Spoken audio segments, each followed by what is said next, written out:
normal distribution. Part A of this question is fairly straightforward, but there's an interesting part B, which is why I've chosen this question. So, part A, Electra is employed to install electricity meters, blah de blah. Her time is normally distributed with a mean of 48 and a standard deviation of 20. Okay, so X is normal, 48, 20 squared. And the first questions are just getting us to work out using NCD or using inverse normal. So with the first one, we're doing the probability of being less than 60. 48's in the centre, 60's higher up, but we're doing less than, so we're going to have this quite big probability as an answer.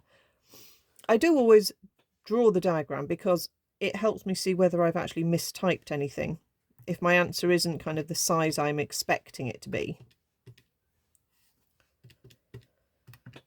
Make sure you're putting your 48 and your 20 in the right places in your calculator. Okay, so that gives me 0.7257. That sounds reasonable for that picture. Okay, second one, the probability that we're in between 30 and 60. 48's in the centre, 30 and 60. Again, I think that's going to be a reasonably big probability. We just need to change our lower bound to 30, and that's going to give us 0.5419. Okay. Now we have these calculators that we can just do NCD. These questions are so much easier than they used to be. So you do not need to do any standardizing. You don't need to do a Z method on these questions at all. For part C, the time, K minutes, such that the probability of being less than K is 0.9. Okay, so 90% of her electricity meters are installed quicker than this time. So we're looking for this number, K, and we know that 90% of them are less than that number. So this is where we go into inverse normal, because we're finding a value this time. My area is 0.9. It's already got the sigma and the mu in there. And that just tells me that K is 73.63 minutes. Okay. So the part B of the question asks us to do something with the mean of a sample. Hang on. Oh, goodness. There we are. So the part B. Ghazali is employed to install gas meters in the same new houses. His time, Y minutes, to install a meter has a mean of 37 and a standard deviation of 25. Explain why Y is unlikely to be normally distributed. Now that's an interesting question, isn't it?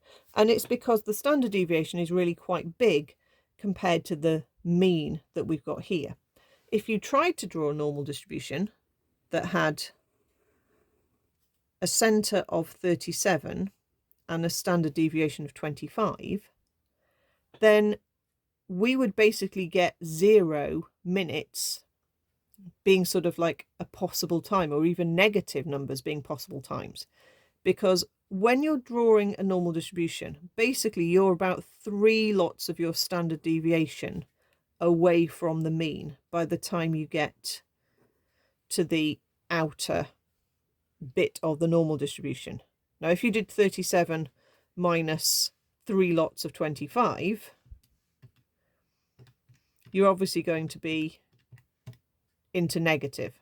So it's not really possible for Y to be normally distributed because the standard deviation is too large. The graph of the probability couldn't be normal.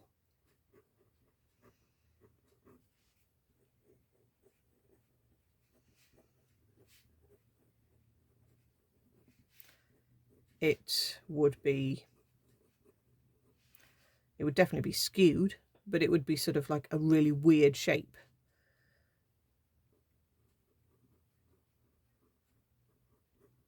Okay, so you could point out with a diagram if you wanted, but it's definitely not going to be a normal distribution graph.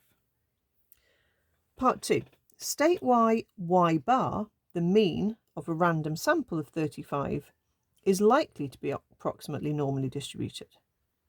Now that's to do with something called the central limit theorem, which basically says that if you have a sample taken from any distribution and you work out the mean of the sample, then as long as that sample is a largish sample, which 35 is definitely quite a large number in your sample, so your means are going to be effectively settling down around your average of 37, even if the original data wasn't normal. Okay, so it's to do with what we will quote as the central limit theorem.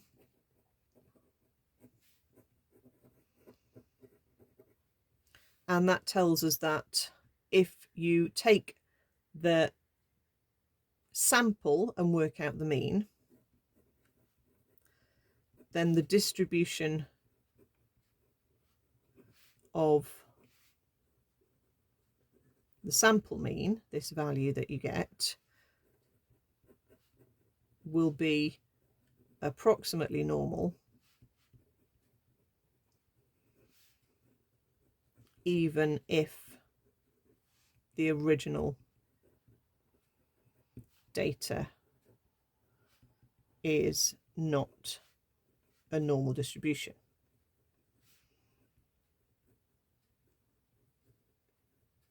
Okay, bit of an unusual question there. And then part 3. So determine the probability that the mean of y is greater than 40. Okay, so y bar is going to be normally distributed, even though the original y wasn't. It will still have the same mean. Okay, so it's still got this mean of 37. The standard deviation of y bar is going to be sigma over root n. So the original sigma was 25, n was 35, the number in the sample. So it's going to be having a standard deviation of 25 over root 35. So now we've got that, and that should be something that you recognise from hypothesis tests as well. Okay, the idea that you change your standard deviation to sigma over root n. We can do this calculation of y bar being greater than 40 just using our NCD like we normally do. So y bar is normally distributed even if y isn't. So our little picture, we can draw a normal distribution centered at 37. The probability is asking us for more than 40. So I can say 40 is my lower. Go into NCD, 40 is the lower. Let's put a big number in for upper. Sigma goes in as 25 over root 35.